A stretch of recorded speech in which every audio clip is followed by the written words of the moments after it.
बिस्मिल्लाहिर्रहमानिर्रहीम। नाज़रीन, आप देख रहे हैं चैनल 3 और मैं हूं आपका होस्ट शौकत अली नाज। हम इस वक्त मौजूद हैं थाना हाउसिंग कॉलोनी शेखुपुरा में, जहां एक ऐसे मुलज़म को SHO हाउसिंग कॉलोनी जनाब बिशारत गुजर साहब ने गिरफ़्तार किया है, जो इतने ऐसे घिनौने जुर्म में मुलव्वस है कि लोगों की जवान साला बेटियों की नाज़ेबा फिल्में बनाता है और फिर उन्हीं के वालिदैन को ब्लैकमेल करके सेंड करता है, फिर पैसे बटोरता है और लाखों रुपए ये मुलज़म जो है वसूल कर चुका है।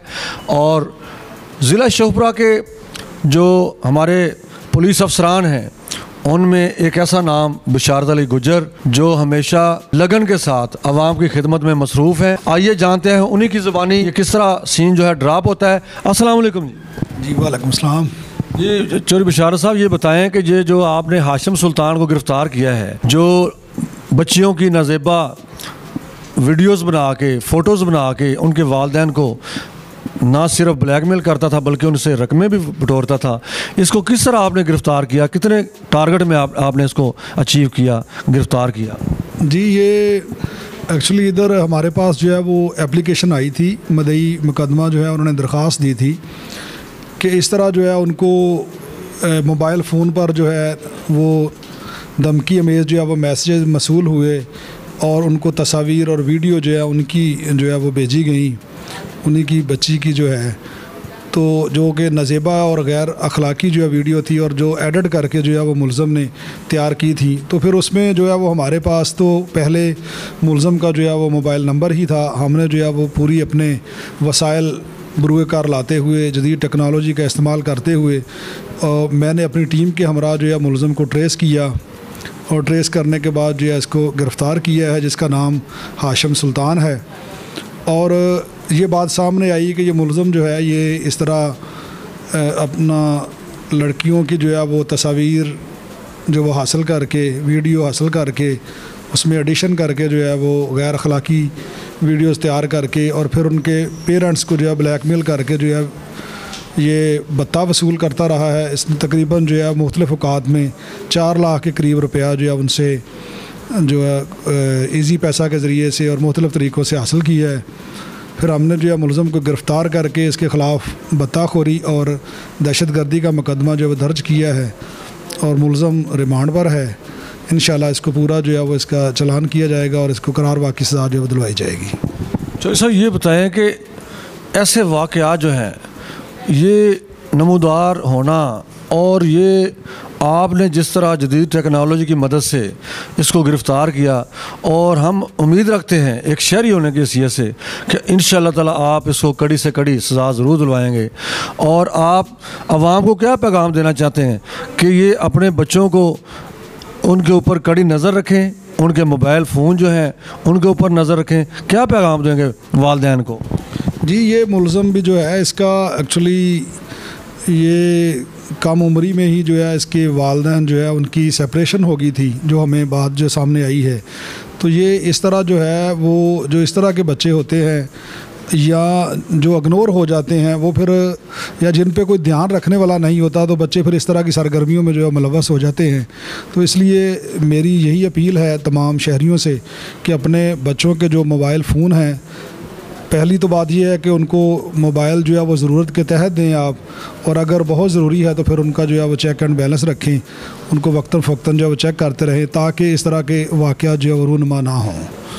तो इंशाल्लाह जो है वो इसको हम जो है वो मुलज़म को जो है इसको इस केस को उसके ख़िलाफ़ जो है काफ़ी मजबूत केस बनाएंगे और इंशाल्लाह सज़ा भी दिलवाएंगे। नाज़रीन, मेरे साथ इस वक्त मौजूद है मुलज़म हाशिम सुल्तान, जिसने नाज़ेबा वीडियो और तस्वीर वायरल करने की धमकी देकर उनके मुद्दई जो है उनसे 4 लाख रुपया तकरीबन जो है वो भत्ता वसूल किया है।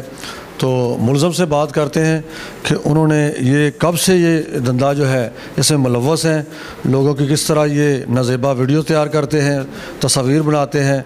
आइए उनकी कहानी सुनते हैं उन्हीं की ज़ुबानी। अस्सलाम वालेकुम। वालेकुम सलाम।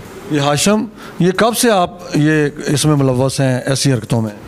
आप मेरे पे सिर्फ एक FIR है और एक ही केस है, लोगों का कोई जिक्र नहीं है। आप मुझे कोई दूसरा केस साबित कर दें। फरमान है कि 3 गलतियों के ऊपर अल्लाह ताला पर्दा डालता है। जब इंसान चौथी करता है फिर पकड़ा जाता है। तो बेटा अब हम मुझे ये बताएं कि हम अपने अल्लाह और उसके फरमान को तो झूठा नहीं कह सकते ना।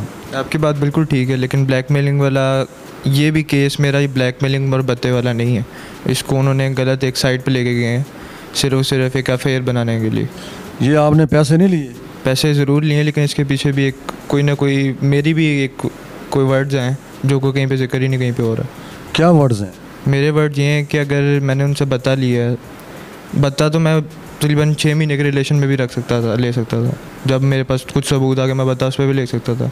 मेरा उनका 4 साल का रिलेशन था जो लड़की पे जिस पे इल्ज़ाम है, और उनके मुताबिक मैंने उनकी बेटी को ट्रैप करके वो जो वीडियोस लिए हैं।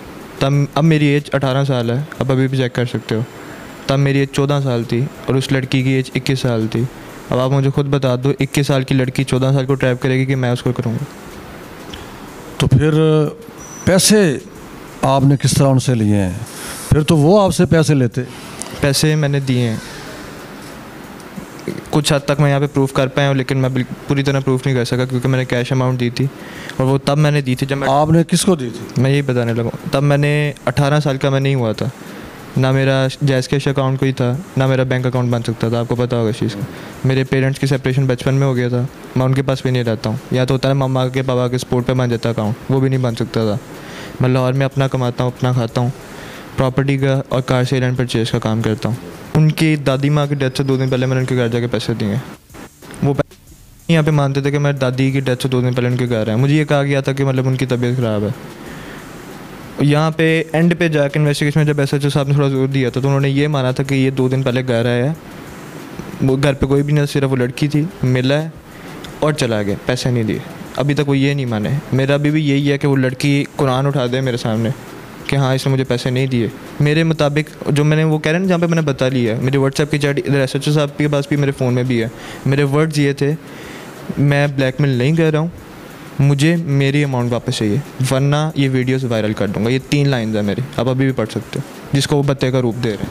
नहीं, आपने ये पैसे किस काम के लिए उनको दिए हैं? उन्होंने कहा था कि दादी माँ की डेथ होने बहुत ज़्यादा सीरियस है। वाकई में डेथ भी हुई थी, बहुत ज़्यादा तबीयत सीरियस है, और अम्मा कह रही हैं कि मुझे गोल्ड सेल करना पड़ जाएगा, हाशिम से पैसे ले लो। अब्बा जब पैसे देंगे तो मैं वो गोल्ड नहीं सेल करूँगी, वो गोल्ड नहीं दोबारा बनाऊँगी, हाशिम को दे दूँगी। गोल्ड दोबारा तो रोज़ नहीं बनता। आपने एक नेकी की आपके बकौल, मेरे मुताबिक। लेकिन ये नेकी, ये कौन सी नेकी है कि आप कहते हैं कि अगर मेरे पैसे नहीं देते तो आपकी बेटी की जो नंगी तस्वीरें हैं वो वायरल कर दूँगा? क्योंकि नहीं है, क्योंकि मैं आप ये भी कह रहे हो कि अगर मेरा रिलेशन था तो मैंने पैसे वापस क्यों मांगे? उसने वो पैसे किसी और को दिए थे जिसमें मुझे बुरा लगा था। एक और चीज़ आपको बताता हूँ, उनके पास 1.5 लाख का सबूत है, स्क्रीनशॉट है जो उन्होंने मुझे दिए हैं। बाकी 3 लाख का उनके पास कोई सबूत नहीं है। वो मैं खुद मानता हूँ कि हाँ मैंने बाकी 3 भी लिया था, वो मैं अपनी ईमानदारी के तहत मानता हूँ। और आपने जो मुझे क्वेश्चन पूछा था ना कि किसी को राय क्या देते हो? हाँ, राय दें। राय ये है कि निकाह से पहले कभी किसी से अटैचमेंट नहीं होनी चाहिए। निकाह करो फिर अटैचमेंट रखो। एक और राय भी दें, वालिदैन को राय दें कि अगर आप चाहते हैं कि आपके बच्चे ख़राब ना हों तो प्लीज़ अपनी ज़िंदगी जो है बच्चों की खातर एक दूसरे को बर्दाश्त करें। ये कहना चाहेंगे आप? वो मेरे पेरेंट्स की लाइफ थी, मैं उनके बारे में कोई बात नहीं करूँगा। दूसरे पेरेंट्स को पैगाम तो दे सकते हैं। बंदे को ये जो फैसला होता है ज़िंदगी का, ये बहुत सोच के लेना चाहिए। अगर लगता है कि एक बंदे के साथ नई लाइफ गुजरेगी तो टाइम से सेपरेशन हो जाए। जब बच्चे हो जाते हैं फिर उनकी ज़िंदगी ख़राब होती है, आप लोगों की नहीं होती। नाज़रीन, आपने मुल्ज़म हाशिम सुल्तान की गुफ्तगू सुनी और इस गुफ्तगू में कई सवालात, कई जवाबात आपके सामने है, जिनमें एक पहलू ये भी है कि अगर पेरेंट्स जो हैं बर वक्त कोई फ़ैसला नहीं करते, आफ्टर बच्चों की पैदाइश के बाद अगर वो कोई ऐसा डिसीजन लेते हैं जिसमें उनकी अलहदगी हो जाती है तो उनके बच्चों का हाल हाशिम सुल्तान जैसा ही होता है। हमें चाहिए कि बर्दाश्त, तहम्मुल जो है उसके ऊपर अमल पैरा हो, ताकि ऐसे हालात, ऐसे बच्चों की जो मुस्तकबिल है वो तबाह ना हो, बच्चों का फ्यूचर तबाह ना हो। इसी के साथ अपने मेज़बान शौकत अली नाज़ को दीजिए इजाज़त। अल्लाह निगहबान। पाकिस्तान जिंदाबाद।